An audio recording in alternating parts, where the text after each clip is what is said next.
The Norse gods knew exactly when and how they'd die, and they still showed up to fight. That's the part Marvel left out. Ragnarok isn't some surprise attack. It's not a war the easy might win if they just try hard enough. It's a fixed point in time, carved into the roots of Yggdrasil by the Norns themselves, the three weavers of fate who see every thread from beginning to end. Odin read his own obituary. He knew Fenrir would swallow him whole.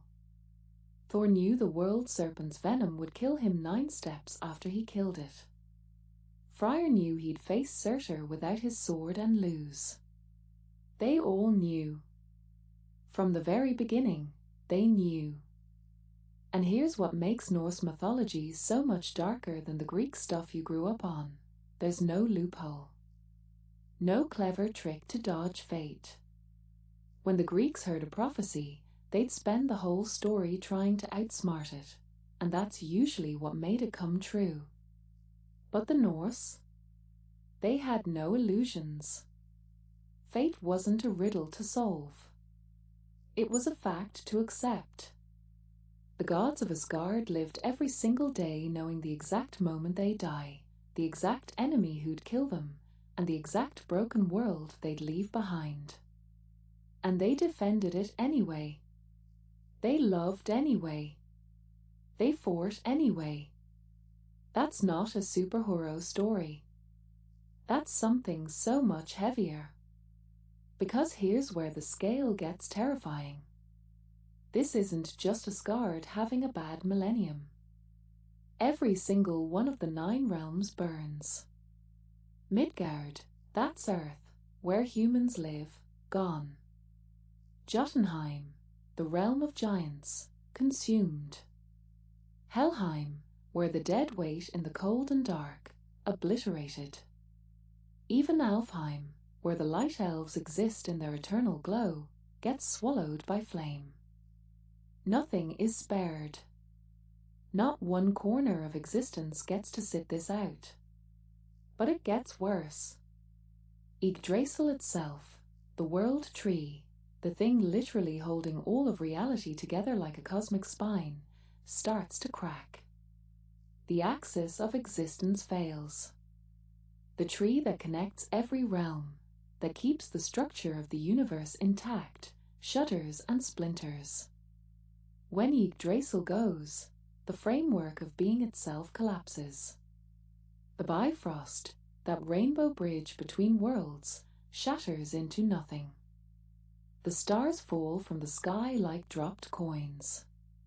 The ocean rises and swallows the land whole, erasing coastlines, kingdoms, everything. This is structural universal collapse. Not a war with casualties. Not a reset button. The actual architecture of reality coming apart at the seams. And the Norse didn't shy away from that. They looked right at it and said, yeah, even the gods can't stop this. Here's the thing nobody tells you about Ragnarok's villains. They're not evil. They're just done. Loki isn't some traitor who suddenly turns on the gods. He's been chained beneath the earth with a serpent positioned above his face, venom dripping onto him in a slow, eternal torture. His crime? Killing Balder, the golden son, the favorite. His wife Sigyn sits beside him catching the venom in a bowl, but when she has to turn away to empty it, the poison hits his skin and his convulsions shake the earth itself. That's what earthquakes are in Norse cosmology. Loki's suffering. And his children, Fenrir the wolf, Jormungandr the world serpent, Hel the ruler of the dead, they didn't ask to be monsters.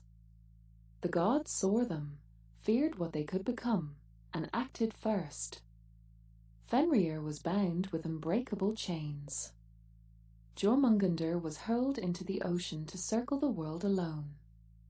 Hel was banished to the underworld to rule over the Dishonored dead. They were imprisoned, exiled, erased. Not because of what they'd done, but because of what prophecy said they might do. So Ragnarok isn't an invasion. It's a return. It's what happens when everything you've suppressed, chained up, and tried to forget finally breaks free all at once. The enemies aren't outsiders. They're the chaos the gods have been sitting on since the beginning of the world. Here's what makes Ragnarok unbearable and perfect at the same time. Odin knows. He's seen it. He hung himself from Yggdrasil for 9 days to gain the runes, to see the future. And what did he see? Fenrir, the wolf, swallowing him whole. That's his death. Specific, unavoidable, written.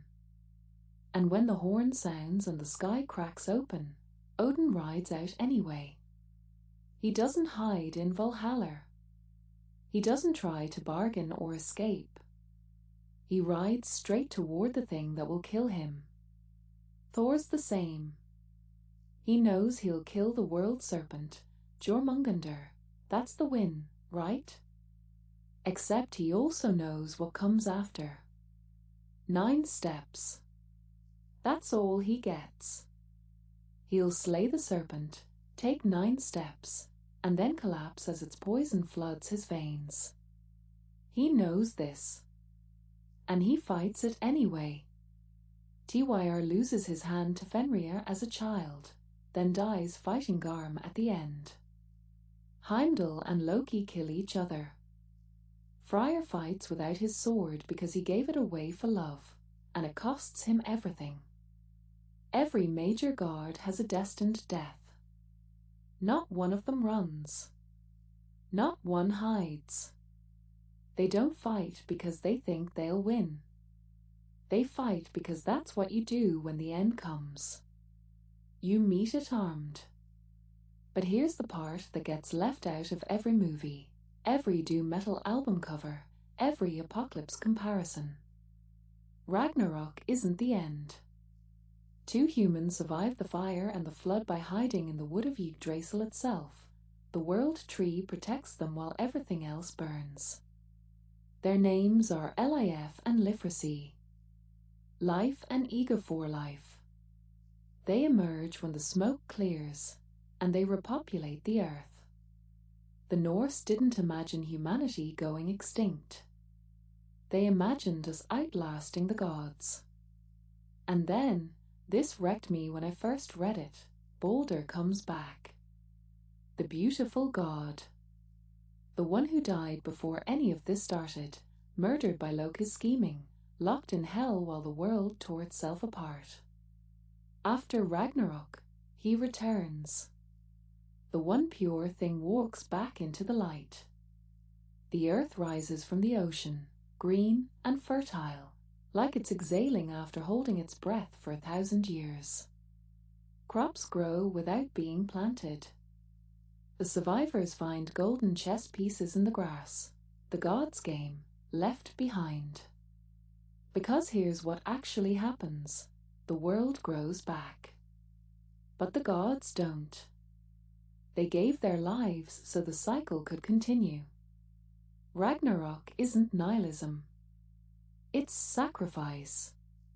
It's the idea that even the divine has to die so something new can live. The apocalypse was never the point. What comes after was. The Norse didn't live in a world that promised happy endings. They lived through winters that could starve entire villages. Harvests that failed without warning. Seas that swallowed ships and never gave them back. They knew, bone deep, that nothing lasts. Not safety. Not strength. Not even the gods. So they built a mythology that didn't lie to them about it. Ragnarok isn't a moral lesson where good defeats evil and everyone goes home safe.